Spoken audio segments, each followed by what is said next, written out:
ọ̀rọ̀ Saheed Òṣùpá àti Paso ọ̀pọ̀lọpọ̀ gbàgbọ́ pé torí Saheed Òṣùpá ní ìfisí ti Paso bẹ́ẹ̀yàn bá ń bá Paso jà ní ìsìn ó ti ń bá Saheed Òṣùpá. Lórí ọ̀rọ̀ tó ń tẹ̀lé ìwòye gbogbo èèyàn lólùfẹ́ All Nation wedding ìjọba ti láǹfààní láti rí àwọn ọmọ ìyá láti máa wò fọ́nrán ìkànnì àfẹ́sà àbọ̀ ṣùgbọ́n lọ́tẹ̀ yìí Lizzy Anjorin ó dà lórí ọ̀rọ̀ pé ó ń jà rẹ̀ yẹn ni fẹ́. mo ṣe ń sọ̀rọ̀ ẹwà ti gbà náà ìkànnù fáǹsì àwọn méjèèjì kan kú ni wọ́n ti ń jà ní Saheed lọ́kọ́kọ́ ṣàwo mo ní Paso ṣáájú Saheed lọ ìlú Èkó wà ń bá méjì yàn ṣé ìmọ̀ tí mò ń wí ọmọ tó ń wí rádaràda tó ọmọ wí nù ṣé mi mò ń wí rádaràda ọ̀tá ohun tí a fòkù lòkú bá gbà ó bá dìgbò sà ẹ bá ń gbára wọn létí ń bọ̀ wọ́n dùn ra wọn ǹjẹ́ ọ̀fàgòyọ́ gbola ọ̀fọ̀ mọ́ mi lérí ọ̀wọ́ ìkẹ́gbẹ́ kan dídá tí ó dà báyìí ẹ̀ tí a dá mọ́lẹ̀ òkú ẹ̀ tó dá àyàn mọ́lẹ̀ kú ẹ̀ tó kúkú ẹ̀ tó wà lẹ́wọ̀n di mo ṣe ń sọ̀rọ̀ ìfẹ́ ni ìfẹ́ tí mo ní sí Saheed Òṣùpá bí ìyá mi bá lóun ò ṣe ti Saheed ńjọ́ náà mo lè kọ́ níyà ọ̀rọ̀ Saheed Òṣùpá àti Paso ọ̀pọ̀lọpọ̀ gbàgbọ́ pé mi ò nífẹ̀ẹ́ Paso ọ̀pọ̀lọpọ̀ gbàgbọ́ pé torí Saheed Òṣùpá ní ìfisí ti Paso Saheed Òṣùpá tẹ́ rí òun láyé alálùmọ́lẹ̀ èmi tí máa lọ gbére tí wọ́n lọ fún lẹ́kọ̀ọ́ bó ló ṣe dọ́dọ̀ mi bó mo ṣe mọ Saheed wọ́n ń pe bàbá kan ní Alasco lẹ́kọ̀ọ́ Alasco ní fíìmù kan tí wọ́n bá wà láyé lọ́njẹ́ mi wọn ogun tí wọ́n bá ti lọ ọlọ́mọba ń gbàbọ̀ wọn àwọn ló mú Saheed Òṣùpá wá sọ́fíìsì mi lógun pa pé rẹ́kọ̀dù ẹ̀ kan jáde á máa polówó ẹ̀ láti gbà náà láti bẹ̀rẹ̀ wẹ́rẹ́wẹ́rẹ́ Saheed náà jọmọ tó dáa èyí wọ́n lọ́dọ̀ mi Paso tẹ̀ wá ń wí wọn ó ti gbé Paso lọ sí Àkúrẹ́ rí ó ti pé Paso àti Rasidi Àyìndé sí cultural center jẹ́rò kúnnú hall níjọ́ tí ó wá ṣeré fún mi ní Àkúrẹ́ kódà ọjọ́ yẹn mo tún láìkì Pasuma torí ó rẹ̀ tọ́jẹ́ pé mísùsì jáde lára ẹ̀ ó kọjá pé èèyàn pretend nígbà mo fẹ́ mọ̀ pé wọ́n fẹ́ lò ó fún mi ó sì bẹ́wò ẹ̀ mo sì rí gbogbo kíní tó sùn sára mo ní ọ̀bámọ̀ dúró ọ̀bámọ̀ ọmọ wà ó lẹ́yìn tí mò ń ṣàlàyé fún tẹ̀gbà mi gbọ́ ṣé ní wàá sọ fún lórí fóònù para mi ọ̀yá tẹ́wàá gbàgbé èlé gbàgbé láéláé òun àti Elémùrè Ògúnyẹmí àti Prestige Mọ́kànjúọlá ó sì yẹ bí ìkílẹ̀ ọmọ sùn Paso ó ṣe dáadáa pẹ̀lú mi ntọ́fà gún mi ọ̀tẹ̀ mi pẹ̀lú èmi àti lẹ́gbọ̀ lónìí àṣírí ni tó lágbára pọ̀ tó jẹ́ pé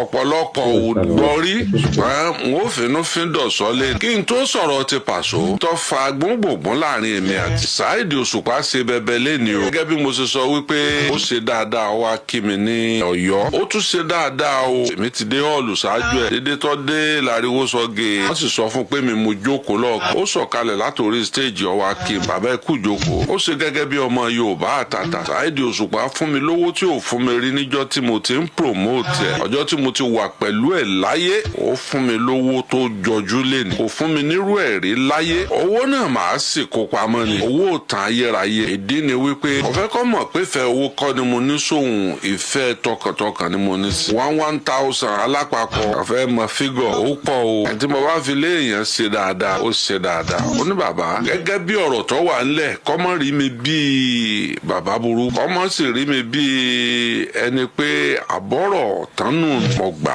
mo wá ń sọ fún gbogbo ẹ̀yin olólùfẹ́ àtẹ̀yin olólùfẹ́ Saheed Òṣùpá ogún mi ọ̀tẹ̀ mi àárín èmi àti ẹ̀ ó ti tán nígbà ó ti wá bá mi lọ́yọ̀ọ́ o kò sí nǹkan kan bẹ̀ mọ́ ọba tó dá mi ó rí mi o ẹni ọba ṣe ń tó dùn ni ó lè ṣe ń tí ó dùn mọ́ ìyànnú Paso ní ìjọ òun ni ká mú ní tẹ̀ ń sọ pé bóyá kí n wá bá lẹ́kọ̀ọ́ bíi next week oníṣẹ́mi lè rí stúdíò nìbàdàn ni mo máa bísí next week tí mo sọ hàn pé ó ṣe sọ bá náà bá bẹ̀rẹ̀ sí ní tẹ bọ́tì mo bá ń wá gbogbo ọ̀nà ibi tí mo ti lè rí stúdíò mo sáré stúdíò ń jọ yẹn ọ̀dẹ̀ ní tóun bá ti ṣe tán ká lọ ṣe láì béèrè èló ni ọ̀ẹ́sàn èló ni ń gbà jọ yẹn mo rí tálẹ́ǹtì tí Paso ní àjọwọnú stúdíò fúnra Paso ló lè sáǹdì mi ò mọ̀ pé èrè onífújì tó nírú ẹ̀bùn yẹn fúnra rẹ̀ ló play keyboard tí mo fojú mi rí báyìí ni o adẹ̀ṣe jíngò yẹn ẹ̀rù wà ń bà mí pé ọmọ tí onímọ̀ wá stúdíò èló ní wàá fi lọ báyìí ọmọ yìí ti pọ́n mi léjú kí n bára mi jẹ́ lọ́wọ́ ẹ̀ bá ka owó kan ní wò ó pé owó tó jẹ́ pé tó bá kà kò lè bí inú bá kà ń bá kó nu envelope pé mo dúpẹ́ lọ́wọ́ ẹ̀ bá ló ṣe o. mo bá fẹ́ kówó yẹn fún gbà tá a jáde studio olówó kíni mo ní gbogbo wàhálà tó bá mi ṣe yìí náà ọwọ́ rẹ̀ rìn. olùbàbà èmi ṣe yẹn fún yín ni mo ní yìí mo wá ń wò pé ọ̀rọ̀ yóò yé mi ó ṣe yẹn fún mi oníbẹ̀ mo ní sọ ẹ̀ ń padà ṣèkónú àwọn ò tí ì lọ pé àwọn fẹ́ lọ jẹun ní orí òkè Mọ́kọ́lá láwọn ò tí ì jẹun àárọ̀ kẹ́ worú ìfẹ́ tó ní ó jí látò tẹ́ẹ̀lẹ̀ ó dẹ̀ tẹ̀lé mi lọ studio mo bá gbé mọ́tò mo bá tẹ̀lé gbà mo dé Mọ́kọ́lá Pàṣọ tó fẹ́ sanwó oúnjẹ gbogbo wa mo ní láéláé èmi mo gbà yín lálejò Ìbàdàn ní o bá sanwó gbogbo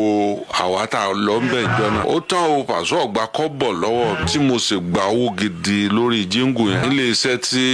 mo bá ṣe tí wọ́n fún mi lówó ẹni ó bá ṣe ń tó dùn ni ó lè ṣe ń tí ó dùn mọ́ èèyàn nú òun ṣe gbogbo ògbàlèyàn ọmọ bẹ́ẹ̀ yọnú èèyàn pàdé nígbà tá a wá fẹ́ ṣe fíṣọ́à àwọn kọ́mpìnì yẹn wá fẹ́ ṣe signboard yẹn wá ní àwọn fẹ́ àwọn model tí ó bá wọn ṣe signboard àní Pàṣọ tó bá wa ṣe jíngù ńkọ́ àwọn ní tí n bá lè bá sọ̀rọ̀ bá lè bá wa ṣe inú àwọn ó dùn yékéyé tó bá lóun ọgbà mo bá dẹ̀ pé mo sọ fún un ní kò sí problem ṣùgbọ́n nígbà yẹn kò mọ bí ó ṣe sọ fún mi ìgbà yẹn ló gba signboard àwọn communication ń bá wọn polówó fóònù àwọn ti wà nú agreement wípé kò gbọ́dọ̀ bẹ́ẹ̀ni mi ṣe signboard ńgbà náà wá pẹ́ tó jẹ́wọ́ fún mi àti àní ogún mi àbọ̀ tẹ̀ àti jọ ojú ara wa rí dọ́là ọmọ ń pọ́n mi lé èyí tí mo wá ń bá bọ̀ ńbẹ̀ ni wípé tẹ́ ẹ bá wo ọ̀rọ̀ Saheed Òṣùpá àti Pàṣọ bẹ́ẹ̀ yẹn bá ń bá Pàṣọ jà ní ìsìn ó ti ń bá Saheed Òṣùpá jà bẹ́ẹ̀ yẹn bá ń bá Saheed Òṣùpá jà ní ìsìn ó ti ń bá Pàṣọ jà níbi tí ọ̀rẹ́ wọn dé níbi tí mùlẹ̀ wọn dé Pàṣọ sọ lórí interview kan ní bẹ́ẹ̀ nìkan bá bú Saheed Òṣùpá lójú olóhùn ó pè pé wọ́n ń bú ọ lọ́wọ́ ń bí o ìgbésẹ̀ wo lọ fẹ́ kí n gbé lórí ẹ̀ kí n máa gbé ní ìsìn ìndẹ́ fi mọ̀ wípé ọ̀rọ̀ Ọlọ́run ẹ̀dẹ́ kò sí ní tó le tí kì í dẹ̀.